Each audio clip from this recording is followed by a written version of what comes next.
नमस्कार विद्यार्थी मित्रांनो.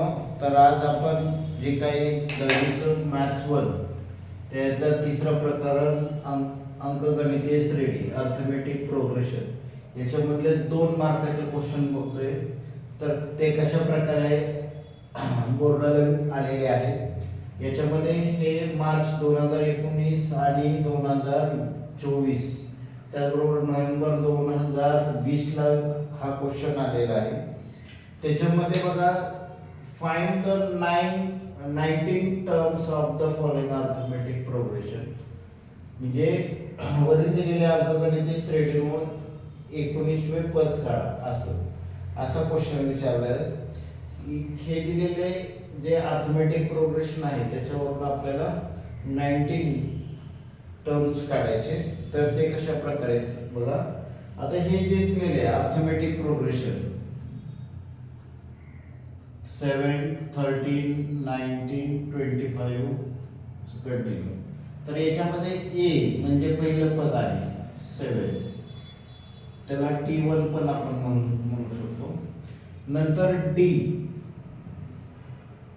म्हणजे डिफरन्स, म्हणजे 13 - 7 जे काय आपल्याला डिफरन्स किती येतोय, मग 13 - 7 हे जर हे केलं तर काय आपल्याला डिफरन्स 6 येतोय. हा आपल्याला डी मिळाला. मग त्यानंतर 19 टर्म्स काढायचं सांगितलं की कुठल्या टर्म्स काढायला सांगितलं तर TN चा जो फॉर्म्युला आहे त्या फॉर्म्युल्यानुसार आपल्याला ते सॉल्व करायचं. तर काय मग TN चा फॉर्म्युला आहे TN = A + n - 1 D.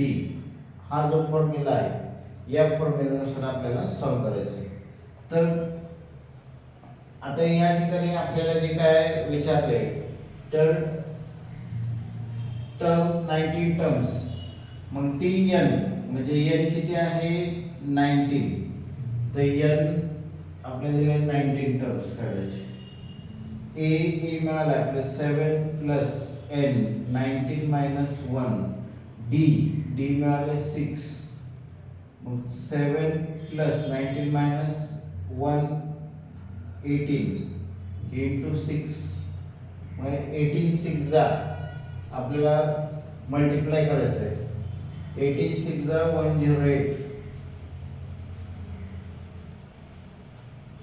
आणि आता यांची प्लस करायचं. 7 + 108 हे जर प्लस केलं तर आपल्याला जे काय 115 हे आपल्याला T19 115 हे आपल्याला मिळालं, म्हणजे 19 टर्म्स त्याचे जे T19 19वे पद. तर याच्यावरून 19 टर्म्स